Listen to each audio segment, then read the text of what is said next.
Hello दोस्तों, स्वागत है आपका मेरे यूट्यूब चैनल पे। कि हम लोग पढ़ रहे हैं साइंस और बीच में कुछ दिन तक क्लासेस नहीं आ पाई थी, कुछ हेल्थ इशू आ गए थे।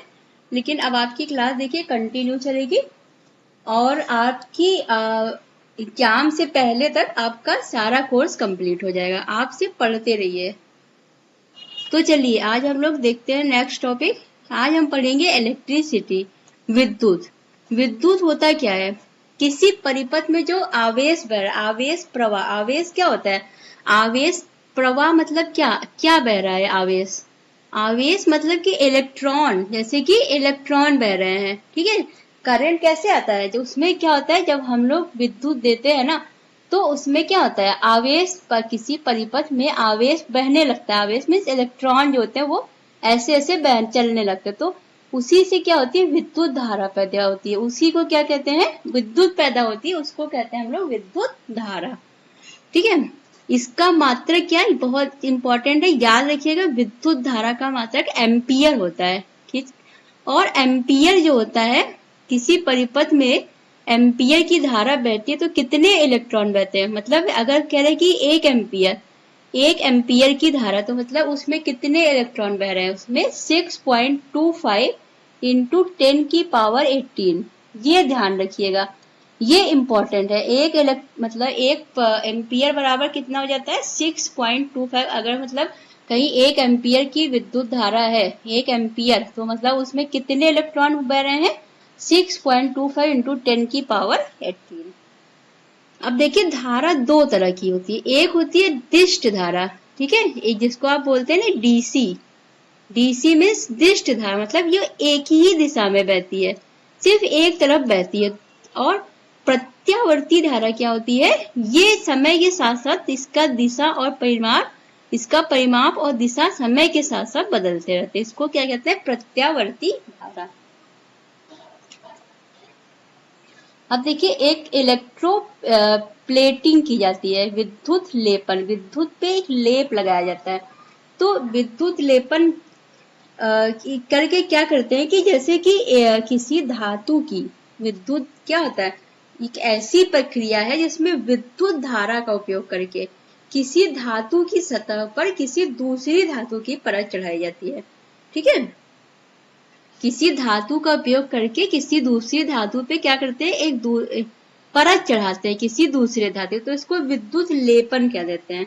जिस धातु पर परत चढ़ानी है, जिस धातु पे परत चढ़ानी है, उसको कहते हैं कैथोड। कैथोड कहते हैं उसको, जिस पे परत चढ़ानी है, ठीक है। ध्यान रखिएगा, जिस पे परत चढ़ानी है वो कैथोड होता है, और जिस धातु की परत उस पे चढ़ाई गई है वो होता है एनोड, ठीक है। जिस पे एक चीज ध्यान रखिएगा, जिस धातु पर परत चढ़ानी है वो कैथोड है, बस इतना ध्यान रखिएगा। तो आपको दूसरा समझ में आ जाएगा कि एनोड क्या है, जिस धातु की परत चढ़ी है वही जो है एनोड होता है। अब देखिए, यहाँ देखिए दिया ना, जिस धातु पे परत चढ़ानी है वो उसका चढ़ानी होती है उसका कैथोड, और जिस धातु की परत चढ़ाई जाती है वही उसका एनोड होता है, ठीक है। इस क्रिया में सोना, चांदी, तांबा, इन सबको लिया जाता है। सोना, चांदी, तांबा धातु, ये सब जो होते हैं एनोड और कैथोड के प्रोसेस में कौन सी धातु यूज की जाती है? तो आप ध्यान रखिएगा, सोना, चांदी, तांबा ये सब लिया जाता है। विद्युत धारा क्या है? एक अदिश राशि है। विद्युत धारा क्या होती है? एक अदिश राशि होती है। कौन सी विद्युत यंत्र उच्च एसी वोल्टेज को निम्न एसी वोल्टेज में और निम्न एसी वोल्टेज को उच्च एसी वोल्टेज में बदलता है? तो ये काम करता है ट्रांसफार्मर, ठीक है। ट्रांसफार्मर क्या होता है? ट्रांसफार्मर जो होता है एसी वोल्टेज को, कभी भी डीसी का यूज इसमें नहीं होता।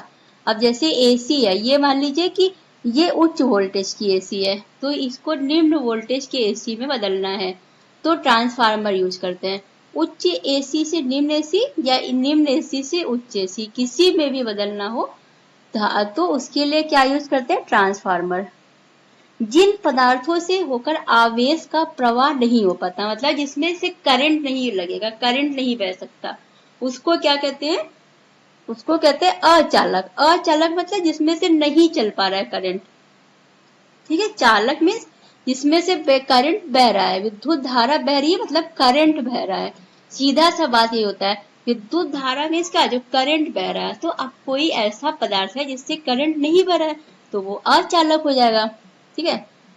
ताप बढ़ाने पे चालक पदार्थों का विद्युत प्रतिरोध बढ़ जाता है, ठीक है। विद्युत प्रतिरोध क्या होता है, अगर ताप बढ़ा देंगे तो विद्युत प्रतिरोध बढ़ जाएगा। क्यों, क्योंकि जब ताप बढ़ाते हैं ना, तापमान बढ़ाने पे क्या होता है, तार के जो परमाणु है वो अधिक तेजी से कंपन करने लगते हैं, जिससे इलेक्ट्रॉन के प्रवाहित होने में मुश्किल होता है और प्रतिरोध बढ़ जाता है।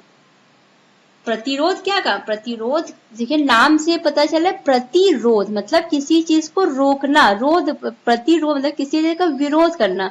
तो प्रतिरोध का काम क्या होता है, जैसे करंट बह रही है, करंट जा रही है तो उसको रोकना, उसको बहने न देना, उसके मार्ग में बाधा डालना, यही प्रतिरोध होता है, ठीक है। प्रतिरोध उत्पन्न करता है। तो अब जैसे मान लीजिए आपने तापमान, जैसे आपने तापमान बढ़ा दिया, तो तापमान बढ़ा दिया तो जो भी उसके कण है, जो परमाणु, जो तार है उसके परमाणु, जो उसमें जो परमाणु है वो क्या होगा, तेज तेज कंपन करने। अब तेज तेज कंपन कर रहे हैं तो जैसे इलेक्ट्रॉन जा रहा था अब नहीं जा पा रहा है, यहीं पे रुक जा रहा है। तेज तेज कोई चीज हिल रही है तो क्या होगा, उसको चलने में दिक्कत होगी इलेक्ट्रॉन को, तो इलेक्ट्रॉन तेजी से नहीं जा पाता। तो अब तेजी से नहीं जा पाएगा तो करंट जो है धीमे धीमे बहेगा।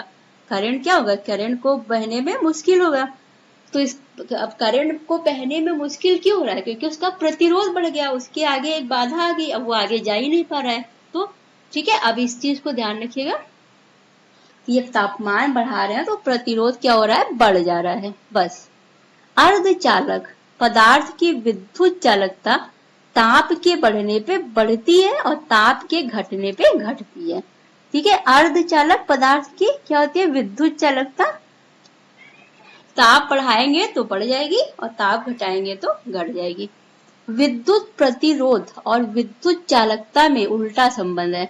विद्युत प्रतिरोध क्या करता है, प्रतिरोध क्या करता है, धारा प्रवाहित होने पे रोकता है, ठीक है, करंट के बहाव को, इलेक्ट्रॉन के फ्लो को रोकता है। और विद्युत चालकता क्या करती है, अच्छे से उसको बहने देती है। चालकता मतलब चलने देती है, ठीक है, और प्रतिरोध कर रहा है मतलब बहने नहीं देगा, रोकता है। तो इन दोनों में क्या है, उल्टा रिलेशन है। अर्धचालक पदार्थों में अशुद्धि मिला दें तो उसकी विद्युत चालकता बढ़ जाती है, ठीक है। याद रखिएगा कि अशुद्धि मिलाने पे विद्युत चालकता रुकती नहीं है और बढ़ जाती है। ग्लैवेनोमीटर का यूज क्यों करते हैं, ग्लैवेनोमीटर का यूज विद्युत धारा का पता करने के लिए, कि विद्युत धारा बह रही है, इसके लिए क्या लगाते हैं, ग्लैवेनोमीटर। और हीटर का जो तार होता है वो किसका बना होता है, नाइक्रोम का, नाइक्रोम का। और ट्रांसफार्मर किस धारा का प्रयोग करता है, सिर्फ प्रत्यावर्ती धारा का। बताया ना आपको, सिर्फ एसी को, उच्च एसी वोल्टेज को निम्न एसी वोल्टेज में, और निम्न एसी वोल्टेज को उच्च एसी वोल्टेज, सिर्फ इसमें एसी प्रत्यावर्ती धारा यूज। आप कभी भी इसमें डीसी का यूज नहीं कर सकते, निर्दिष्ट धारा नहीं होती है इसमें। शुष्क सेल जो होते हैं उसमें एनोड का काम क्या, कौन सा काम करती है, एनोड के काम में कार्बन की छड़। और शुष्क सेल क्या है, ये एक प्राथमिक सेल है, प्राथमिक सेल होती है। शुष्क सेल क्या होती है, प्राथमिक सेल होती है। जो घर में बल्ब लगे हैं, ट्यूब लाइट लगी है, पंखे लगे हैं, ये सब किस क्रम में लगे हैं, किस क्रम में लगे, सब समांतर, ठीक है, समानांतर क्रम में लगे हैं। ये ध्यान रखिएगा, ये सब समांतर क्रम में लगे हैं, समांतर क्रम में। और ट्रांसफार्मर का कार्य क्या होता है, ये तो बता दिया, वोल्टेज को कम या ज्यादा करना। फ्यूज तार की विशेषता क्या है, जो कहते हैं फ्यूज उड़ गया, फ्यूज तार जो लगा रहता है आपके घर में, तो ये क्या करता है, इसका गलनांक कम होता है, जल्दी गलता नहीं है। उच्च प्रतिरोध इसका उच्च होता है और इसका गलनांक क्या होता है, कम होता है। अगर जल्दी गल जाएगा तो ये जो है काम नहीं करेगा ठीक से। ये फ्यूज तार ऐसा होना चाहिए ना कि अब जैसे क्या कहते हैं, कोई चीज आपने देखा है कि घर में शॉर्ट हो गया, ठीक है, दो तार से, तो क्या कहते हैं, फ्यूज उड़ गया, फ्यूज उड़ गया ना, तो वो क्या होता है, फ्यूज तार। तो इसको ऐसे बनाया जाता है कि ये नहीं कि तुरंत गल जाए, ये बहुत ज्यादा इसके अंदर इसके अंदर प्रतिरोध करने की क्षमता बहुत ज्यादा होती है। और देखो, प्रत्यावर्ती धारा को दिष्ट धारा में बदलना तो दिष्टकारी के द्वारा, दिष्टकारी डीसी जो रेक्टिफायर होता है ना उसको बोलते हैं। उससे क्या करते हैं, अगर आपको एसी को डीसी में बदलना है, एसी में धारा, एसी वो वाला एसी नहीं चल रहा है यहाँ पे, ये एक प्रत्यावर्ती धारा जो करंट बहती है, करंट, एक करंट होता है कि एक ही दिशा में ऐसे बहती रहती है, एक करंट होता है कि इधर बह रही है दिशा, इसका दिशा और परिमाण सब चेंज होता रहता है समय के साथ साथ, तो उसको प्रत्यावर्ती धारा कहते हैं। ठीक है, अगर कोई वोल्ट मीटर अगर आदर्श वोल्ट मीटर है तो उसका प्रतिरोध कितना होना चाहिए, अनंत होना चाहिए। ठीक है, उसके अंदर प्रतिरोध करने की क्षमता कितनी होनी चाहिए, अनंत होनी चाहिए। घरों में दी जाने वाली विद्युत धारा की आवृत्ति कितनी होती है, 50 हर्ट्ज। बहुत इंपॉर्टेंट क्वेश्चन है ये, सारे ध्यान रखिएगा। देखिए ये से क्वेश्चन आता है, आदर्श वोल्ट मीटर का प्रतिरोध कितना होना चाहिए, तो अनंत होना चाहिए। ठीक है, और जो घर में विद्युत धारा आती है उसकी आवृत्ति 50 हर्ट्ज होती है, 50 हर्ट्ज होती है। विद्युत प्रेस में जो तार होता है वो नाइक्रोम का बना होता है, हीटर का तार नाइक्रोम का बना होता है। डायनमो किस सिद्धांत पे कार्य करता है, ये विद्युत चुंबकीय प्रेरण के सिद्धांत पे काम करता है। 1000 वॉट के विद्युत बल्ब को 1 घंटे के लिए जलाया जाए तो कितनी यूनिट विद्युत खर्च होगी, तो 1 यूनिट ही खर्च होगी। 1000 वॉट पे 1 यूनिट जा रहा है। ठीक है, शुष्क सेल का कैथोड किसका होता है, शुष्क सेल का, अभी देखिए आपने पढ़ा यहाँ पे, शुष्क सेल का एनोड किसका होता है, कार्बन की छड़ का होता है, कार्बन की छड़ का या जस्ते का। अब देखिए यहाँ पे क्या है, कैथोड, यहाँ पे आपने क्या पढ़ा था, एनोड, एनोड किसका था, कार्बन की छड़ का। देखिए जब कैथोड पूछ ले तो वो जस्ते का होता है।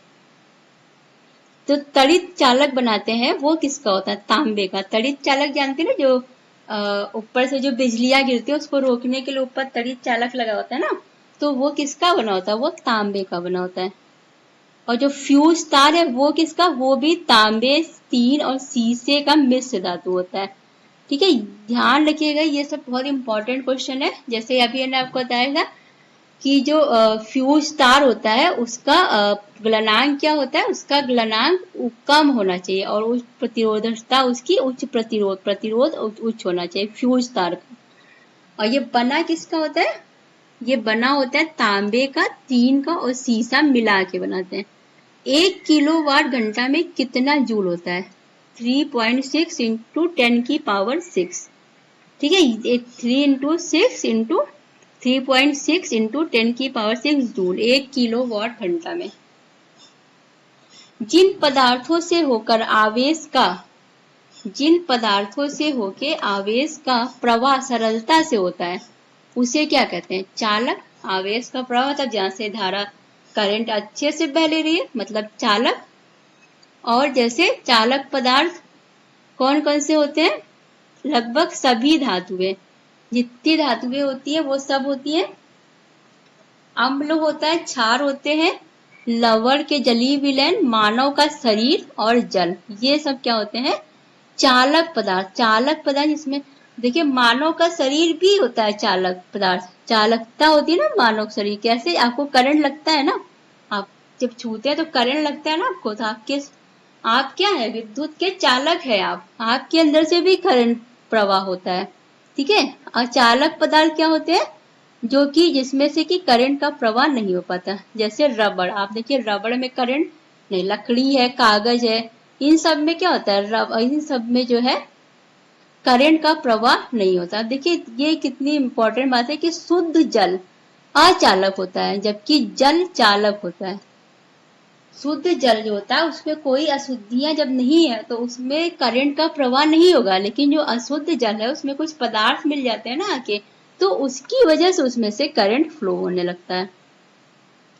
वे पदार्थ जिनकी वैद्युत चालकता चालक एवं अचालक पदार्थों के बीच की होती है उसको कहलाते हैं अर्धचालक। अर्धचालक जिसमें बहुत ज्यादा करंट नहीं बहती और या ऐसा नहीं है कि बिल्कुल नहीं, इनके बीच की होती है वो वैद्युत चालक और अचालक पदार्थ के बीच के होते हैं। ठीक है, थोड़ी सी करंट उसमें बहती है तो उसको कहते हैं अर्धचालक। जैसे जर्मेनियम, सिलिकॉन, इन सब में थोड़ा सा करंट का फील होगा। ताप घटने पे चालक पदार्थों का विद्युत प्रतिरोध क्या होता है, घट जाता है। ताप, अभी मैंने आपको बताया था ताप बढ़ने पे प्रतिरोध बढ़ता है, तो ताप घट रहा है तो विद्युत प्रतिरोध घट जाएगा। तो अब अगर आपने एक चीज जान ली है कि ताप बढ़ने पे प्रतिरोध बढ़ता है, तो अब ताप घट रहा है तो प्रतिरोध घट जाएगा। विद्युत बल्ब का तंतु किसका बना होता है, तो आपने बहुत पढ़ा होगा टंगस्टन। जो विद्युत बल्ब में जो तंतु लगा रहता है, आपने देखा हो कभी ध्यान से, तो वो किसका बना होता है, टंगस्टन का। देखिए, परम शून्य ताप पर अर्धचालक पदार्थ, अर्धचालक मतलब जिसमें से करंट का फ्लो ऐसा नहीं है कि बिल्कुल नहीं होता और बहुत ज्यादा भी नहीं होता, बीच का होता है। तो जब परम शून्य ताप होता है तो अर्धचालक पदार्थ जो है वो आदर्श अचालक की तरह काम करने लगते हैं। अगर इनका ताप परम शून्य कर दे तो इनमें से भी करंट का फ्लो नहीं होगा। जैसे कोई अर्धचालक पदार्थ है, इसका ताप अब परम शून्य ताप। अब परम शून्य ताप क्या होता है, परम शून्य ताप एक ऐसा बिंदु है जहां तक किसी पदार्थ को ठंडा किया, मतलब इससे ज्यादा नीचे पदार्थ को ठंडा नहीं किया जा सकता। बस यही वो ताप है जिसके बाद पदार्थ ठंडा नहीं होगा, यही उसका परम शून्य ताप होता है। ठीक है, मतलब जैसे कि इसी ताप पे से उसमें जितने भी अणु हैं वो लोग गति करना क्या करेंगे, एक ऐसे मान लीजिए ठंडा करना करते करते एक ऐसे ताप पे आ गए कि अब इसके अणु गति नहीं करेंगे, शून्य हो जाएगी उनकी आवृत्ति गति। जो अभी तक वो गति कर रहे थे अणु, अब वो शून्य हो जाएगी। तो अब इस सब शून्य हुआ, तब अब इससे ज्यादा परमाणु जो है वो पदार्थ ठंडा नहीं होगा, तो यही उसका परम शून्य ताप हो जाता है। ठीक है,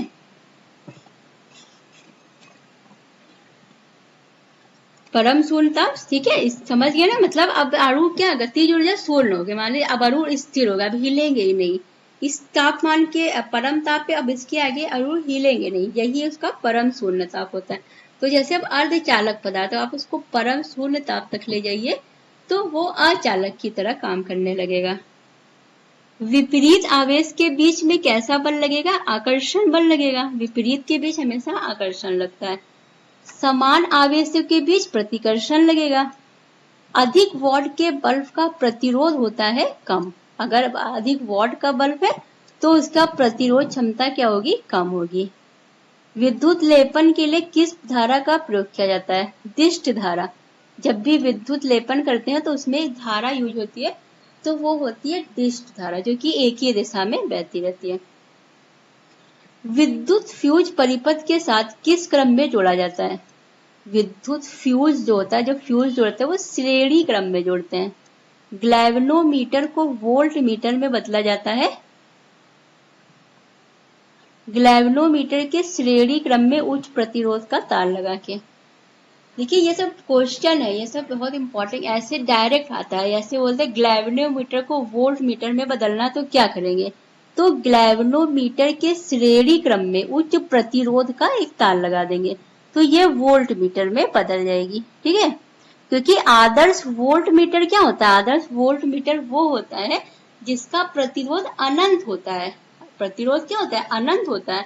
तो अगर हमें ग्लैवनोमीटर को वोल्ट मीटर में बदलना है तो इसके लिए हमें उच्च प्रतिरोध का तार लगाना पड़ेगा ना, ताकि वोल्ट मीटर में बदल जाए। तो प्रतिरोध वोल्ट मीटर का उच्च रहना चाहिए। ग्लैवनोमीटर को अगर अमीटर में बदलना है तो क्या करेंगे, तो समांतर क्रम में कम प्रतिरोध का तार लगाएंगे।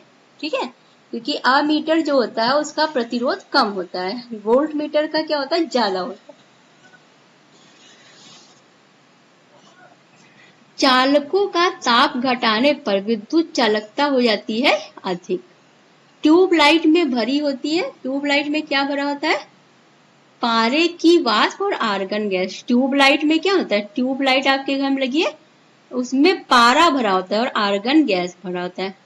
बिजली की खपत का बिल किसके मापन पर आधारित है, वोल्टेज के। ठीक है, जो आपका बिल आता है ना, बिजली का बिल, जो आप बिजली घर में, तो उसको किस पे नापते हैं, वोल्टेज पे। तो देखिए ये हमारी आज होगी विद्युत की क्लास, और ये आपका क्लास कंप्लीट हो गया है। आप इसको बहुत अच्छे से पढ़ लीजिएगा, और बहुत ही इम्पोर्टेंट क्वेश्चन है। आप इसको एक बार बस अच्छे से रिवाइज कर लीजिएगा, आपको सब अच्छे से याद हो जाएगा।